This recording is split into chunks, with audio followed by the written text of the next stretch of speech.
Good morning, everyone. This is in continuation with the previous video on Indian securities market. In this video, we will be doing major reforms in the Indian capital market or Indian securities market. When we say major reforms, we can consider reforms since 1991, right? That means reforms in Indian securities market in past 3 decades. These can be considered. Now, major reforms in Indian capital market, the most important one was establishment of SEBI in 1992. In 1992, Capital Control Issue Act, it was repealed, and in its place, SEBI Act 1992 was enacted. And with enactment of this act, the SEBI became the most important and major regulator in the Indian capital market in primary as well as secondary market sections. It governs all the stock exchanges, it governs all the securities trading. So the major regulator in Indian capital market now is SEBI, right? SEBI enacted disclosure requirements. SEBI Disclosure and Investor Protection Guidelines 2000. They require all the companies coming with IPOs or FPOs to make all material disclosures in offer document. That means whenever a company is coming with IPO or FPO, in the prospectus, all material disclosures are to be made. This is compulsory requirement. And after that, subsequently, in annual reports, regular disclosures are to be made. All material information is to be disclosed in annual reports. So initial disclosures as well as subsequent disclosures, all material disclosures are to be made by all listed companies under SEBI disclosure requirements. Then there is compulsory rating requirement. Credit rating is compulsory in case of debt instruments since the establishment of CRISIL in 1987.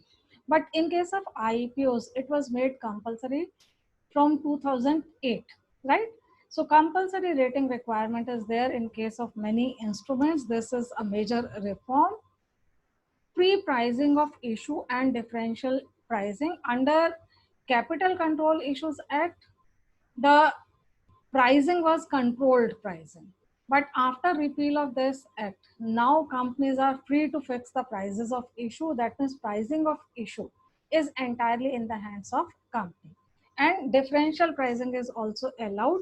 That means for the same issue from different categories of investors, retail investors or institutional investors, different prices within the given limits, within the SEBI regulation, different prices can be charged. Now Indian financial system is completely globalized system through IDR, ADR, GDR. The companies can go to global markets. They can collect funds, raise funds from global investors. Another important reform is book building process. This we have done in previous video also. Whenever IPO or FPO is there, it may be fixed price issue or it may be book building issue. In fixed price issue, the price of the issue, price of the shares, it is determined in advance, right? So at the time of issuing prospectus, in the prospectus, price of the share is given and how many shares are to be issued, this is also given. But in case of book building process, only funds to be raised, these are decided in advance. Price range is given to the investors, and within that price range, investors can make bids. On the basis of these bids, after closure of bids, the book manager, he decides about the price, right? In case of book building process, simple prospectus is not issued. The prospectus issued is called red herring prospectus. Red herring prospectus is one where price is not mentioned, number of shares to be issued, it is not mentioned. So these things are decided later on by book runner or lead merchant banker.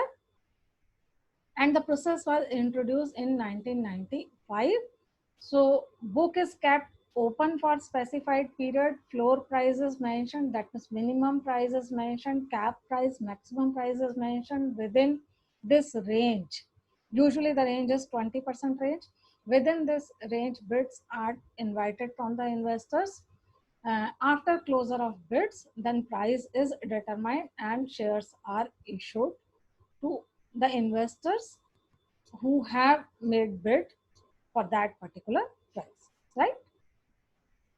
Book building process is to be done separately. A short note is to be done. Another important reform is ASPA, application supported by block amount. This was earlier known as Stock Invest Scheme. Now it is known as ASPA. From 2010, this is known as ASPA. Before this scheme, the major problem was that whenever IPO was IPO used to be there. In that situation, if you are applying for the shares, you are paying application money to the company. Shares may or may not be allotted to you, but this money is with the company till allotment of shares. If pro rata allotment is there, money is to be refunded to you. For this entire period, you are losing interest, and then during refund, problem may be there. Refund, the money may be lost in transit, you are applying for that, so it may take time. Lot of problems they were there. Under ASPA, the money remains in your account only. The application money remains in your account, but this money is blocked, right? The money is transferred to company's account only after allotment of shares. Till that period, you keeps on earning interest. The money is safe in your account. If shares are allotted to you, then the money is transferred to company's account. Otherwise, it will remain in your account. So earlier problems, they are solved because of this scheme. Then depository system is there since 1996. Depository Act, it was passed in 1996. Now entire trading in Indian capital market is scriptless trading. Physical form में no trading is there. Online trading through DMAT account, it is there, and it has again solved lot of problems relating to bad deliveries, mistake in completion of transfer form, fake certificates, postal delays, loss of share certificate. These problems, they have been solved from this scriptless depository system. This again is to be done in detail by you. National Securities Depository Limited is there. This was the first depository which was set up in 1996, and then in 1998 CDSL it was set up. Another major reform which is very important is establishment of NSE in 1994. We have done in detail the features of NSE. NSE is fully computerized stock exchange where online trading is there. This is ringless national stock exchange which works through computerized automated satellite system. In terms of turnover, this is the biggest stock exchange in India, and in terms of listed securities, BSE is the biggest stock exchange in India. Only after establishment of NSE, all other stock exchanges in India, they were demutualized, and these became completely online stock exchanges. So the first stock exchange, online stock exchange in India, it was NSE, National Stock Exchange. Now trading in India is screen-based trading, open outcry system, floor-based open outcry system. This is abolished. Complete online trading system is there. So anywhere from India, now using your computer, you can trade on NSE or BSE or other stock exchanges. Shift is there to rolling settlement system. Now fixed settlement system is not there, rolling settlement system. T+2 rolling settlement system is used in India. That means from the trade day, within 2 days, settlement is done. If you are buying a security, if you have made transaction on Monday, then by Thursday, your money will go from your account and securities will come in your demat account. So within 2 days, all trades are settled.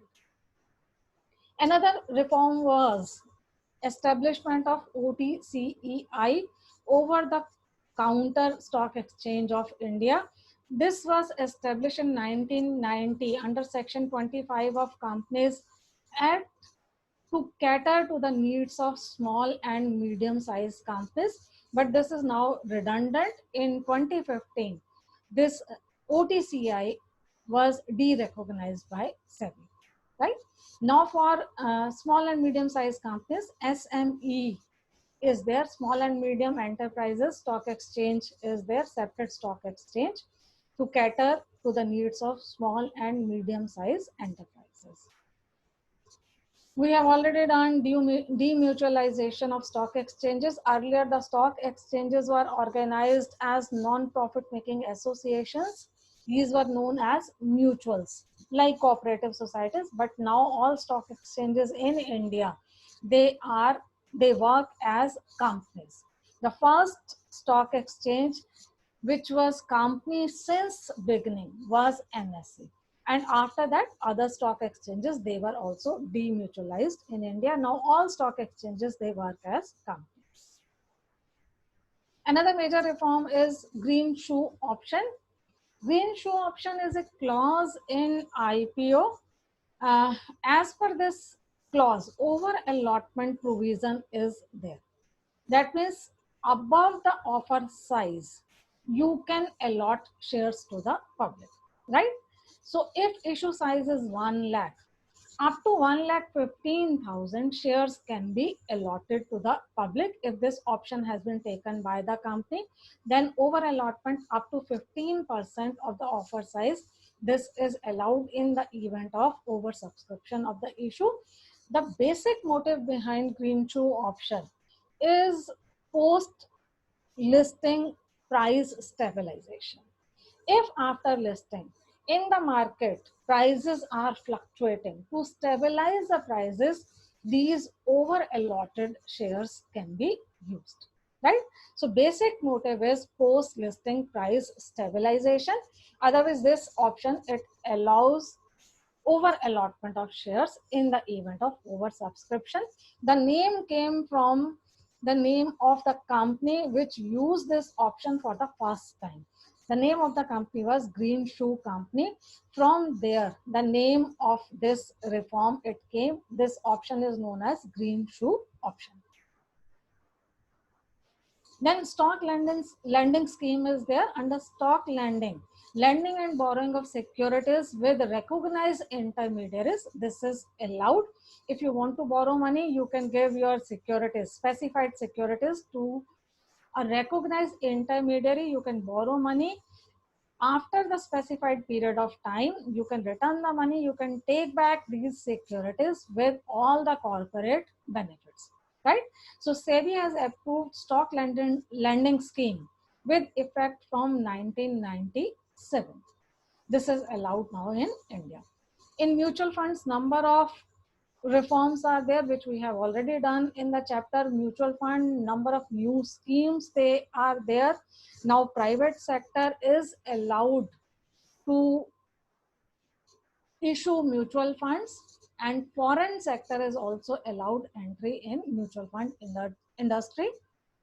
Derivatives have been reintroduced in India from 2000. And since then, number of reforms, they are there in the derivative market also. This also we have covered in the chapter derivatives, right? Stock market awareness definitely has increased after establishment of SEBI. SEBI continuously run various programs for investor awareness and education. The last unit in your syllabus is on investor protection and education, and there you have to do initiatives taken by SEBI for investor protection and education. Some of these you can mention here. Then mandatory requirement of use of PAN in all transactions in securities market. This is there. Setting up of small and medium enterprises exchange. This is there. Scores. This is SEBI online complaint redressal system. This has been introduced by SEBI. And then mergers of forward market commission with SEBI. This thing is there. This also we have done in derivatives chapter. These are some of the major reforms. Usually full-fledged question comes on this. So every point is to be explained briefly. Do this from the book and separately prepare notes on depository system, book building system, green shoe option, rolling settlement. On these separate short notes are to be prepared from examination point of